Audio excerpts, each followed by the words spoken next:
Hello everyone. In this video, we will talk about all the important details for understanding the dividend yield. I have divided the video into the following sections: how to calculate a dividend yield, purpose of a dividend yield, free cash flow, payout ratio with an example, dividend traps, some good dividend payers with a strong track record, and in the end, we will do a recap. Now, let's get started. Dividend yield is calculated by dividing the dividend amount on an annual basis by its stock price. Dividends are generally paid on a quarterly basis. We add the amount paid from last 4 quarters and divide that amount by the current stock price. For example, the price of a stock, let's say $100, and the company has paid $1 per share as a dividend for the last 4 quarters, which makes it $4 on an annual basis. Therefore, yearly dividend, which is 4 divided by the stock price, which is 100, gives us a yield of 4%. The higher the dividend yield, the better the investment opportunity is. However, please be aware of dividend traps. We will cover the dividend traps in a separate section shortly. The purpose of the dividend yield is to determine the rate of return at which cash will be paid to us while we wait for the stock to appreciate. It can also be a great source of consistent income for investors whose primary goal is regular income with a secondary goal of capital appreciation.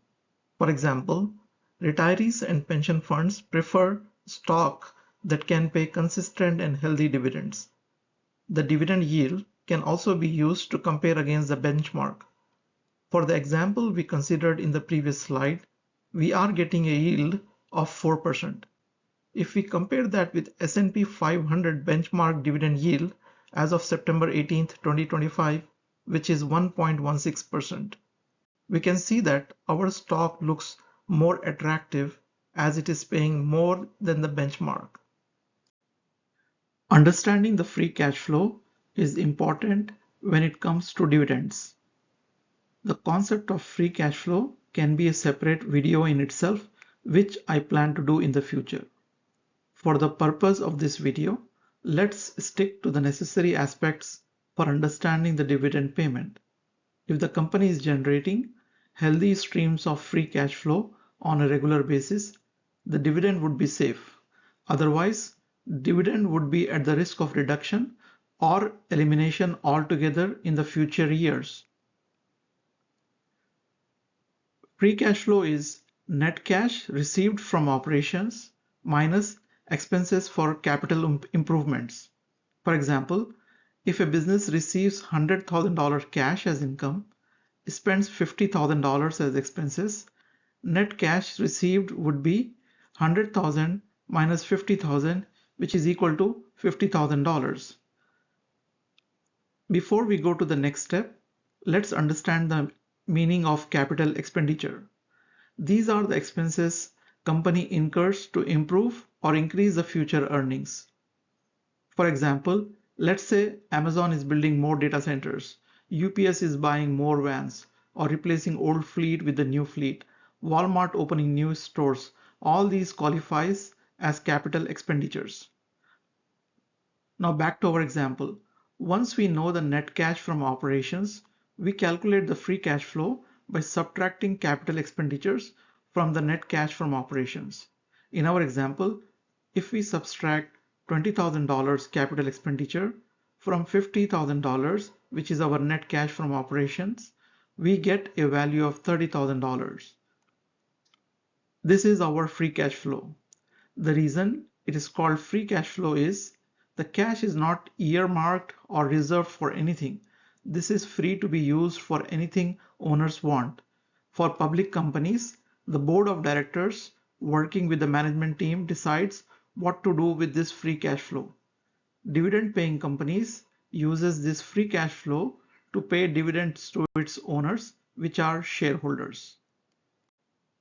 Payout ratio is the percentage of amount a company is paying from its free cash flow as dividends.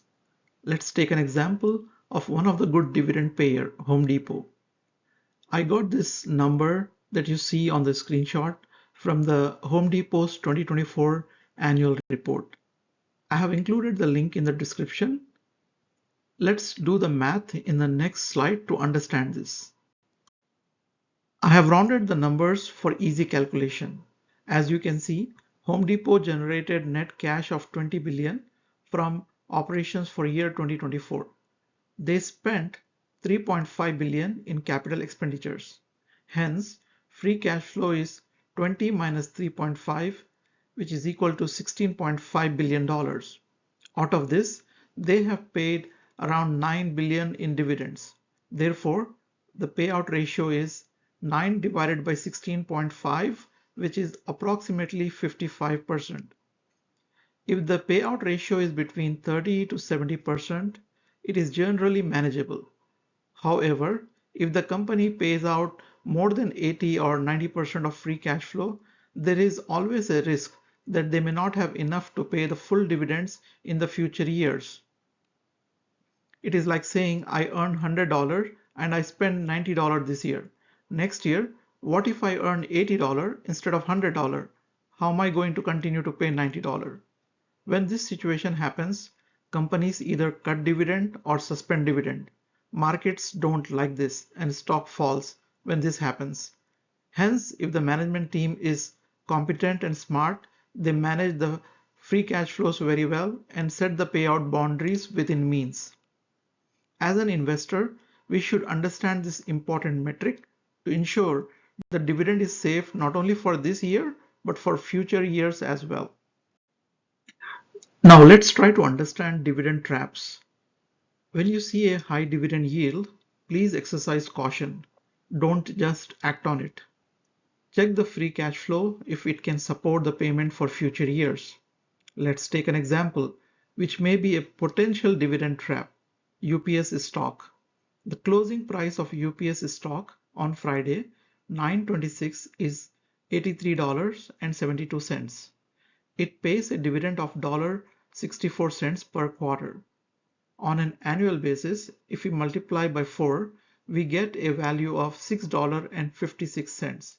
Now let's calculate the dividend yield by dividing the annual dividend amount by the stock price. We get around 7.84%, which is an amazing yield for a company with a high economic moat because there are only two private couriers in the US, FedEx and UPS. Let's see their cash flow on the next slide. I got this information from UPS earnings webcast that was released on July 29th, 2025. I am including the link in the description. If you see this slide, for year to date in 2025, they have earned around 750 million in free cash flow, which is highlighted in blue circle. Or we can also say it is 0.75 billion. However, if you see the dividends paid, which is highlighted in red circle, it is around 2.7 billion. They have paid 2 billion more than they have generated. How did they do it? They had some retained earnings from previous years. If they don't improve the free cash flow in future years, the savings pot is going to run out and they would have to cut the dividend. This is the reason why the stock price fell from around $136 at the beginning of the year to around $83 now. I have created a separate video for UPS where I have explained the reasons why I am still buying the stock. You can refer to that video for details, but please know that it is a risky investment and not suitable for conservative portfolios. There are quite a few good companies that pay a generous dividend and their free cash flow for future looks strong to support the payments as well as growth in those payments. For example, Home Depot, Texas Instruments, Johnson & Johnson, etc. In order to demonstrate the growth of the dividend over the years, I have taken a screenshot from Texas Instruments Capital Management presentation that was released on February 4th of this year. I have included the link in the description. If you see how Texas Instruments have increased the dividends for 21 consecutive years, It started with 9 cents a share in 2004, and in 2024, after 20 years, it was at $5.44 a share. Amazing improvement. Let's do a recap of what we just learned. We learned that dividend yield is calculated by dividing the annual dividend amount by the price of a stock. Purpose of a dividend yield, we learned that it is a percentage of our investment paid as a cash while we wait for the stock to appreciate. The yield percentage can be used to compare against other benchmarks to evaluate how does the investment opportunity ranks when compared to others. Free cash flow. We learned that free cash flow is calculated by subtracting the capital expenditures from the net cash generated from operations. Payout ratio. We learned that payout ratio is the percentage of amount paid in dividends from the free cash flow. Dividend traps. We learned that high dividend does not necessarily mean a great opportunity to invest. In fact, it can be a trap. Therefore, checking the free cash flow is important before buying the stock with a high dividend yield. Dividend payers with a good track record. We looked at few companies that have a solid track record of paying good dividends every year and increasing regularly. Hope you found this video helpful. If you liked this video, please hit the like button, subscribe and share. Thank you.